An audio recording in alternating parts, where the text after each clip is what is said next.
Multiversal Flaviano. Essa recente leitura anti-imperialista sobre o Novo Testamento, sobre a qual falei, que eruditos têm proposto, não resiste a um singelo escrutínio. Não resiste. Vamos mostrar aqui. Vamos analisar, portanto, um versículo dos Evangelhos. Um versículo aqui escolhido, está lá em Mateus. E eu escolhi um de Mateus, são fartos versículos, porque o de Mateus ele tem um significado especial e eu vou mostrar daqui a pouco. Veja bem, Mateus capítulo 5, versículo 41. Aqui tem. Kai hosti sed angareusen miliorhen ripagimetautuduro. Então temos o versículo aí, Mateus 5, 41.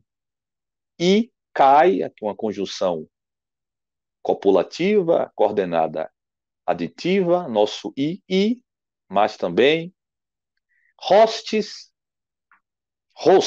melhor, esse o aí, esse omicron fechado, com a leitura mais clássica. Então, hostes é o que, alguém que, e alguém que. Vamos pular aqui para o verbo angareusei. Temos aqui um verbo no futuro, ó, com esse sigma aqui e essa desinência primária de terceira pessoa, porque está concordando aqui com o hostes. Então, hostes é um pronome relativo, que está aqui no nominativo, vem com este verbo no futuro. Então, ao pé da letra, seria assim, mas também alguém caminhará, recrutará, e aí alguns dizem pedirá, mas não tem nada disso, obrigará você, ao ser aqui, million hen, uma milha. Hen, uma milha. Uma milha que equivale aí a 1000 passos de tropas romanas. Então, soldados marchando, 1000 passos dá 1478 metros, 1,5 km. Então, se alguém obrigar você uma milha, ripag metal to do. Olha aqui o ripag, o verbo ripago, que significa viajar. Scania, como é que memoriza isso aqui no grego? Quando eu viajo com a minha esposa, ela ri e eu pago. Ripago. Ripago. O verbo ripago é o verbo viajar, andar. Na verdade, é o verbo mudar de localização geográfica. Mudou a localização geográfica, ripago. E aqui ele está no imperativo, segunda pessoa do singular, né? Porque está falando aqui para você. Então, você vá com ele, viaje com ele. Metal to, olha, com ele. Duas. Você caminhe com ele por 2 milhas. Já que ele está propondo a você que vá por uma, vá com 2. Que o metal to, ó, o to está aqui no genitivo. Então, metal to, porque está aqui com a preposição, ele fica no genitivo. Metal to, com ele. Aqui, se fosse no nominativo, ele com a função de sujeito, seria autos, é ele. Mas metal to é com ele. Ripag metal to duo, vá com ele por 2 milhas, já que ele obrigou você a ir com ele por uma. O que é que significa, Scania? E esse judeu aqui, esse rabino, por que ele está aqui? Daqui a pouco vocês vão entender por que esse rabino ele está aqui. O que é que ele está fazendo aqui, esse rabino? Daqui a pouco vocês vão entender. Né? Então aí está o texto grego. Mateus capítulo 5, versículo 41. E aqui está o versículo como nós costumamos ouvir. Se alguém te pedir para andar 1 milha, ande 2. Nós vimos aqui que não tem pedir. O verbo aqui, ó, angareu, esse verbo aqui, que está aqui conjugado, angareusei. O verbo angareu é o verbo requisitar, obrigar. Tem nada de pedir aí. Então, não tem pedir? Não. Então, nós temos aqui o primeiro problema nesse texto, má tradução dos verbos. Evidentemente que esse verbo aqui, do jeito que está aqui, esse versículo, não aparece nas Bíblias, mas é o versículo que aparece nos púlpitos. Se alguém te pedir para andar uma milha, irmãos, ande duas, seja humilde. Ele acha que Jesus está aqui disciplinando os discípulos, admoestando os discípulos com o tema relações interpessoais. Não. As relações aqui não é entre pares. As relações aqui, meu amigo e minha amiga, é entre o particular e o Estado. Tem nada de relação entre pares aqui interpessoal. Esqueça isso. Qual é a diferença entre cônsul e embaixada, Scania? Um consulado e embaixada. Um consulado, ele num país, ele existe para disciplinar as relações entre cidadãos. A embaixada não. Vamos lá. O consulado é uma relação entre cidadão e Estado. A embaixada é uma relação entre Estado e Estado. Não tem relação entre cidadãos, né? Realmente. Fui fazer aqui a analogia, falhou. Mas, aproveitando a analogia, o que nós estamos fazendo aqui é. O tema aqui é a relação entre cidadão e Estado. Pronto, ok, deu certo. Porque relação entre o particular e o Estado é uma embaixada, digo, é um consulado. A embaixada é de país com país. Por isso é que cada país tem uma embaixada. E consulado não são vários, porque são vários cidadãos que querem resolver problemas de visto, por exemplo. Ele vai aonde? No consulado. Ou seja, é uma relação entre cidadão e Estado.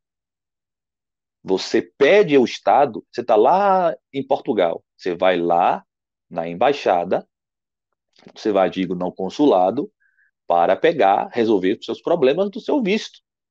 Porque é uma relação entre cidadão e o Estado. Não é embaixada, você não vai para a embaixada. Aqui é como se houvesse, portanto, um consulado. É como se este autor aqui deste texto, ele fosse uma extensão de Roma na disciplina das relações entre cidadãos e Estado. Olha que coisa boa essa analogia, gostei, viu, do resultado final. Está servindo como um regramento, uma lei infraconstitucional regulando aqui as ações. Não tem nada aqui entre discípulos, entre habitantes da Judéia, não tem nada absolutamente aqui. Aqui é uma relação entre o particular e Roma.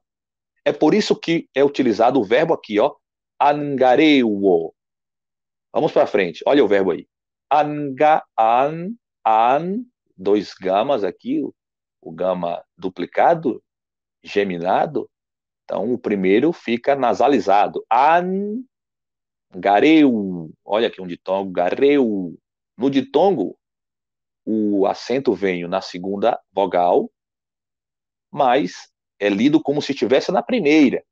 Angareu. Olha o aberto. Angareu. Nessa pronúncia mais voltada para a pronúncia reconstruída. Temos aqui o verbo na primeira pessoa. Eu obrigo, eu recruto. Eu obrigo, eu recruto. É assim que os verbos em grego aparecem no dicionário em grego. Eles não aparecem no infinitivo, como o nosso. Obrigar. A gente vai lá e está lá, obrigar. No dicionário grego está obrigo, eu obrigo. Então vamos analisar esse verbo angareu. Já falei um monte de coisa sobre ele. Agora será apenas mais do mesmo. Vamos lá. O que é que tem aqui? Olha uma palavra aí do Heródoto. Os persas dão a este correio a cavalo o nome de Angareion. O Heródoto nos traz, 898, através daqui do William Barclay, palavras gregas do Novo Testamento, o seu uso e seu significado. Ele nos traz aqui uma lembrança, uma raiz etimológica deste verbo, angareu. E ele fala que os correios a cavalo, antigamente lá na Pérsia, então tem origem persa esse verbo, persa. E lá na Pérsia, os correios eram feitos a cavalo, cada local, uma distância grande, era dividida por angareion, por pessoas, funcionários públicos que ficavam nesses locais, e saía um cavaleiro do local de origem, caminhava, cavalgava e ia até o próximo cavaleiro, entregava-lhe a encomenda. E depois até o próximo, e depois até o próximo, e depois até o próximo. Ou seja, no percurso da encomenda, o percurso, aquela encomenda passava por vários funcionários do Estado. Temos aqui também o dicionário do Novo Testamento grego, que nos traz, aqui, eu vou aumentar aqui a minha tela, vocês vão ficar aqui sem me ver um pouco. Vamos lá. Então aqui nos traz angareu, correios montados do rei da Pérsia, exatamente como eu acabei de falar aqui, citando o Heródoto. Então, não foi ele que nós citamos o Heródoto. Vamos lá. Então, correios montados do rei da Pérsia, que tinha uma autoridade para forçar serviço e tomar cavalos para facilitar a rapidez dos mensageiros de El Rei, do rei, né? Aí vem o significado do verbo. Ele fez aqui uma digressão etimológica e agora vem o significado, ou seja, a acepção da terminologia, o significado do verbo, do verbete. Obrigo ao serviço público, constrangimento, uma ordem, uma ordem. Vamos para o próximo. Aqui temos também angareuo, agora aqui vem o dicionário aqui Strong, James Strong, um léxico. Ele vem trazendo aqui, ó, de origem estrangeira, significa o quê? Empregar um mensageiro, despachar um mensageiro montado a cavalo, forçar ao serviço público, compelir ou obrigar a ir. E ele, o James Strong, também nos informa que na Pérsia, mensageiros montados a cavalo eram mantidos em intervalos regulares por toda a Pérsia para levar os despachos reais. Isso que eu acabei de falar aqui para vocês. E agora vamos, de fato, para o dicionário apresentando a acepção corrente helênica deste verbo. O que é que significa angareuo? Requisitar. Não é pedir, é requisitar, exigir e tomar para a utilização do serviço, especialmente por uma autoridade militar. Especialmente por uma autoridade militar ou pública para o serviço público. Então, temos aqui uma acepção muito clara. E este verbo ele é utilizado 3 vezes apenas no Novo Testamento. 3 vezes. Uma delas, um outro uso deste verbo é quando o Simão Cireneu ele foi requisitado pelos soldados romanos para carregar a cruz de Jesus. Então veja aqui, ó, engareusan. Então, tuton engareusan hina arre ton stauron autu. Ou seja, obrigaram, requisitaram, aqui o verbo está no auristo, o auristo aqui, ó, veja que o verbo angareu, o an se transforma em eta, o alpa se transforma em eta. Então, ele é aumentado quando acontece esse auristo aqui, ó. O auristo sigmático, ele é formado com um aumento, com o sigma aqui, característico do auristo do passado, e a desinência correspondente à pessoa. Terceira pessoa do plural, né? Então, eles exigiram a ele, a fim de que, requisitaram-no, a fim de que ele levantasse, do verbo aqui, hairo, levantasse ou carregasse, né, melhor aqui uma tradução, a cruz dele, aqui, autu, tá vendo? No genitivo também. Então, instauron autu. Então, acontece da mesma forma com o Simão Cireneu. Ou seja, os soldados ali não estavam pedindo nada para o Simão Cireneu. Eles não estavam pedindo nada, eles estavam requisitando. Então, esse verbo aqui é um verbo utilizado na relação entre Estado e cidadão, ou seja, é o nosso consulado. A função do Mateus aqui o Mateus aqui no 5:41 que está disciplinando as relações entre cidadão e Estado, ele está legislando aqui como se Estado fosse. Que coisa bonita, rapaz. Cadê o Jesus anti-imperialista aqui que eu não estou vendo? Eu estou vendo aqui um Jesus que se harmoniza, um evangelista que se harmoniza com o ordenamento jurídico, ou seja, o bojo de leis do império, porque o soldado romano ele poderia exigir, como exigiu aqui nessa narrativa, de um escravo, de um inimigo, do inimigo, porque os romanos eram inimigos dos judeus, exigir, requisitar para o serviço público. E ai do judeu que não atendesse o pedido do romano. Então, o verbo requisitar está claro aí para todo mundo, que não é pedir nada e não é nem mesmo obrigar, porque obrigar podia ser entre pares. Não é isso. É requisitar para o serviço público. É como se o exército requisitasse os seus militares da reserva, suas forças auxiliares e da reserva para a guerra. Não tem desculpa, você tem que ir, você é obrigado a ir. Se você não o fizer, será responsabilizado criminalmente e demais outras responsabilidades a depender de quem seja. Se estiver na reserva, vai ser criminalmente, disciplinarmente, administrativamente. Na ativa também. Civilmente não, mas responde a processo. Então, se o judeu se recusasse aqui, ele ia responder a processo. Olha aqui, ó, nova chave linguística do Novo Testamento. Nova chave linguística do Novo Testamento. Essa nova chave linguística é muito boa, muito da boa. Olha o que é que ela diz aqui embaixo. Olha aqui. Ó, aqui deve ser algum integrante da força de ocupação te obrigar a andar com ele 1 milha. Vai 2 com ele. Viu aqui? Viu aqui? Nova chave linguística do Novo Testamento grego, de Mateus Apocalipse. Ela traz aqui na página 71. E essa é a tradução verdadeira. Se algum integrante das forças de ocupação te obrigar a andar com ele 1 milha, vai 2 com ele. Mas os tradutores não têm interesse de colocar isso na tradução.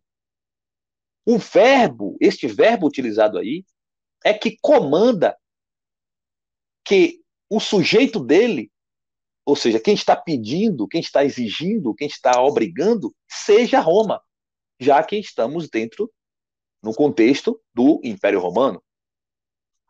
Então é essa tradução que deve estar na sua Bíblia. Vamos para frente. Olha aí a nova Bíblia viva. Se um soldado exigir que você carregue a mochila dele por 1 quilômetro, carregue-a por 2 quilômetros. Gostei da Viva, olha aí, uma tradução mais dinâmica, ou segundo alguns, parafraseada. Gostei da Bíblia Vida, ó, parabéns, porque muito embora não tenha a palavra soldado no original, no texto original, no texto, não falando num texto autógrafo não, viu? Daqui a pouco os críticos disserem que não tem original, não tem o autógrafo, mas podemos estar diante de um texto original, claro. Muito embora não tenha a palavra soldado no texto original, mas o verbo comanda que seja um soldado ou alguém acima dele exigindo. Então, quem é que utiliza, quem é o sujeito do verbo angareu? Um soldado romano. Uma autoridade romana. Ele é o sujeito do verbo angareu. Olhe Olhe esta outra tradução aqui. Essa tradução aqui tá boa, viu? Se um dos soldados estrangeiros forçá-lo a carregar uma carga, a 1 quilômetro, se um dos soldados estrangeiros forçá-lo a carregar uma carga, faltou por aqui, né? Por 1 quilômetro, carregue-a por 2 quilômetros. É, gostei aí. NTLH, nova tradução na linguagem de hoje. Uma tradução também livre, não ao pé da letra. Eles colocaram soldados aqui, não é à toa, não. Então Jesus não está mandando ninguém ser humilde com ninguém. Jesus está mandando ser humilde com Roma. É isso que Jesus está mandando fazer. Como Flávio Josefo usa esse verbo angareu? Como é que ele usa? Também liberto todos os judeus. Aqui quem está falando isso aqui é o Alexander Bala, aquele que se fez passar por filho, por irmão do rei, na verdade, irmão do rei, exatamente, filho do Antíoco. Ele se fez passar e tomou o reinado lá, o reinado lá no Império Seleucida. Império Seleucida. Então, Alexandre, depois que ele conseguiu o apoio do Jonatas e, e ele conseguiu, irmão do Judas Macabeu, e ele conseguiu tomar o império, então ele vai apoiar o Jonatas e vai nomear o Jonatas sumo sacerdote. E aí, dentre as providências que ele toma lá do Império Seleucida, em gratidão pelo apoio que os judeus lhe deram, ele diz aqui: também liberto todos os judeus que foram feitos cativos e escravos no meu reino. Ordeno também que os animais dos judeus não sejam recrutados para o nosso serviço, e que seus sábados e todas as suas festas, e 3 dias antes de cada um deles, estejam livres de qualquer imposição. Então, esta prescrição aqui é, utilizando aqui uma narrativa citada por José, está aqui ó, em Antiguidades 13:52. Antiguidades 13. Essa aqui aqui é o texto grego, aqui o verbo, e aqui a tradução disponível aqui na obra de William Whiston. Vamos lá, vamos prosseguir. Portanto, como eu disse, o verbo angareu só admite um sujeito, o Império Romano. Somente os soldados podem usar esse verbo. Vamos analisar aqui este verbo aqui, vamos analisá-lo sobre a leitura de um texto em aramaico. Temos aqui um texto aramaico com os caracteres certos. Existem várias fontes, né, para o aramaico. E 2 caracteres são os mais comuns. O caractere estrangelo, que é aquela fonte quadrada, e este caractere aqui, que é o caractere, deixa eu abrir mais aqui para vocês verem, é o caractere, esse meio redondo aqui, que é a fonte certo uroi. O que é que está escrito aqui, Scania? Man, quem, man, dam shaha, então man dam shaha, lok milo had, então man dam shaha, lok milo had, ou seja, quem, man, quem, dam shaha, quem recrutar, dam shaha, quem recrutar aqui, um dolef, um fitor, um mim, um tim, quem, então, dam shim shahar. Ó o riz aqui finalizando, ó. Que é um dolaf no início, o riz é o dolaf ao contrário. Então, mam dam shahar, lok milo Aqui, ó, milho, uma milha. Milho. Aqui é o mi, o men, novamente. Milho. Had, ó. Mem dab shahar lok milo had.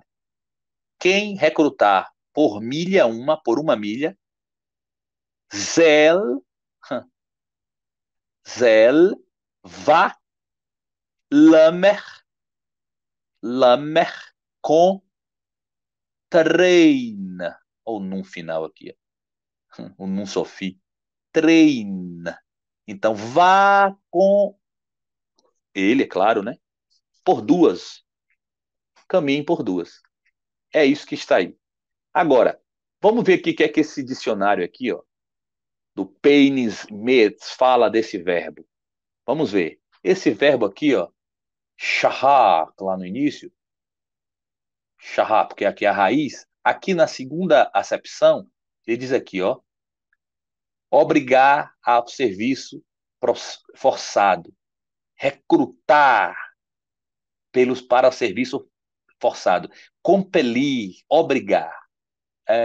Rapaz. Vou dizer, ok, Shahar Gamlau, comandar seu camelo. Ele comandou seu camelo, é. Ele deu uma ordem ao seu camelo. Então, o dicionário Sirico, ele concorda, não tem dúvida nenhuma. Por que eu estou fazendo essa análise aqui? Para você não ter dúvida nenhuma. Que esse verbo aqui não tem. Este verbo é uma relação entre particular e Estado. Nós estamos aqui, vamos inaugurar o chamado, é, não a embaixada, mas não importa qual é a palavra, o consulado. Então Jesus é um cônsul romano. Jesus é um cônsul romano. Que coisa, rapaz! Jesus, um cônsul romano. E vocês sabem que cônsul era na República era o maior posto dos romanos, era ser cônsul, depois ser imperador, mas o cônsul permanece. Jesus é um grande cônsul. Jesus está editando aqui leis que estabelecem relações entre particular e Estado. É isso que Jesus está fazendo. É. Vamos ver aqui, vamos ver mais.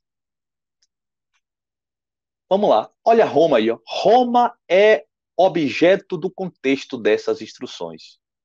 Então, nesse contexto aqui tem, ó, não resistais ao perverso, ao que faz alguma perversidade. Eu não olhei aqui no grego, mas possivelmente vai estar aqui um particípio. Não resistais àquele que faz algum tipo de perversidade. Ou seja, a quem obriga, a quem faz o mal, a quem naquele momento está fazendo o mal. Não é para resistir. O que Jesus está falando aqui é relação entre particular e Estado. Quem te ferir a face direita, volta-lhe também a outra face. Bater numa face, dê a outra. Mas os crentes hoje estão fazendo o quê? Bate numa face, ele dá a outra, não, ele dá na outra. Dá na outra. Não. Aí está mandando virar face, mas não é para o seu próximo, não, viu? É para os soldados romanos. E aqui embaixo, ó, no versículo 44, aqui tem o versículo 39, e logo abaixo, mais 5 versículos tem o 44, está no mesmo contexto. Amai vossos inimigos. Quem eram os inimigos dos judeus? Os romanos. Tem que amar. Jesus não manda nos sinóticos discípulo nenhum amar os outros, amar o seu próximo, amar judeu, negativo. Essa construção vem sendo feita teologicamente depois em João. Jesus nada de negócio de amor a ninguém. Viu? Que escânia, mas Jesus veio trazer a espada, ele falou. Então Jesus, ele está se revoltando contra Roma. Ele falou que veio trazer a espada. Os historipastores que te dizem isso só esquecem de te dizer que Jesus veio trazer a espada contra quem? Contra quem Jesus veio trazer a espada? Ele veio trazer a espada contra os judeus. E ele fala depois: eu vim colocar vocês aqui da Judéia, um contra o outro. É pai contra filho, filho contra pai. e os seus inimigos serão os da própria casa. Portanto, os inimigos não seriam romanos. Os inimigos são judeus, viu? Então, para com essa conversa fiada de tentar enganar os menos desavisados, não do nosso canal, porque o nosso canal, os integrantes, ouvintes do nosso canal, são avisados contra essas falácias. Portanto, esse conselho todo aqui, ó, te mandar tirar a capa, dar a túnica também, não julgue, não vai. Tudo é relação consular, do particular para o Estado. E aqui o que me chama mais atenção, sabe o que é?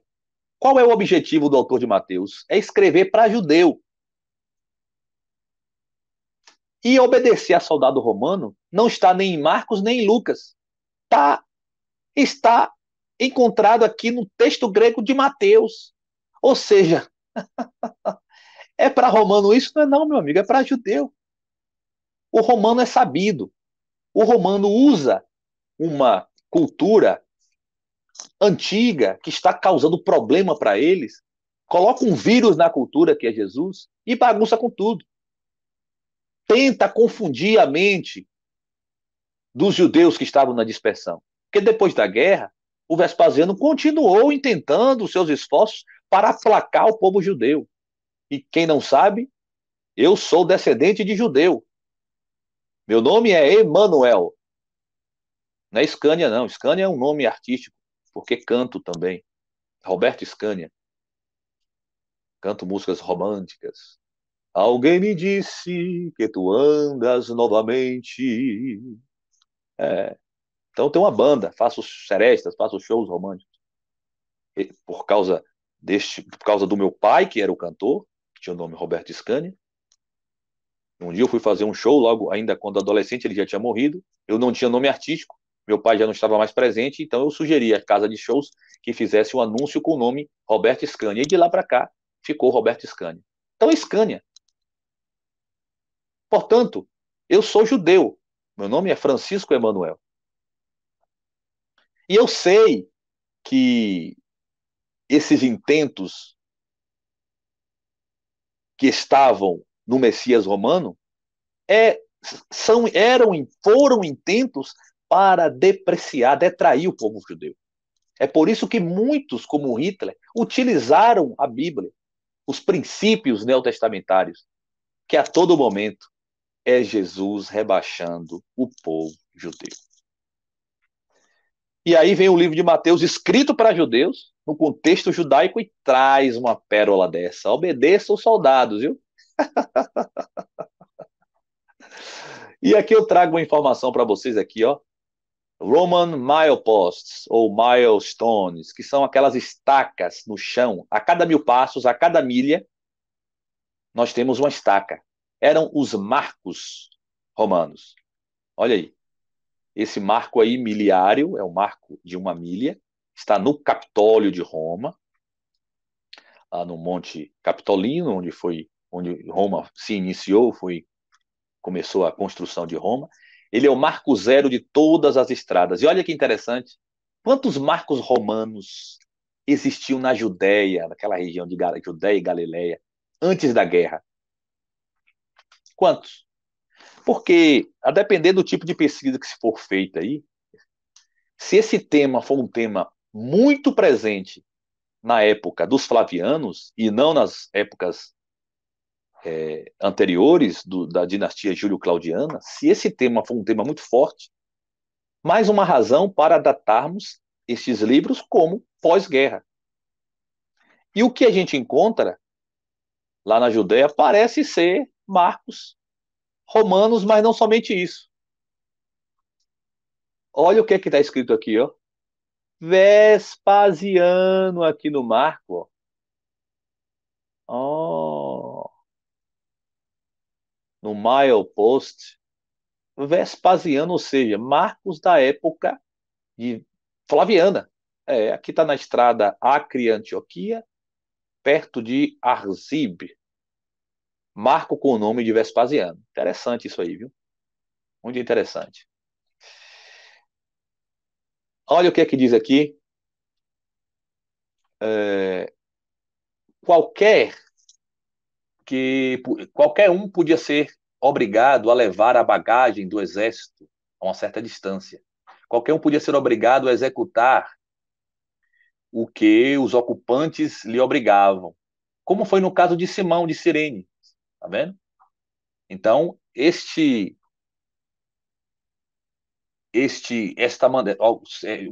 uma forma deve ser que esse atropédios deve ser uma forma, semelhante forma era, né, não sei, era uma das mais amargas humilhações que as nações subjugadas podiam suportar. É, esse tipo de coisa era uma das mais amargas e constantes humilhações. Que coisa, né, rapaz? Uma humilhação dessa natureza e o Jesus realmente leniente. Leniente, a palavra é essa. E ainda tem uma palavra ainda. Parece que Jesus estava mancomunado. É, como eu disse, um posto. Jesus é um posto avançado de Roma.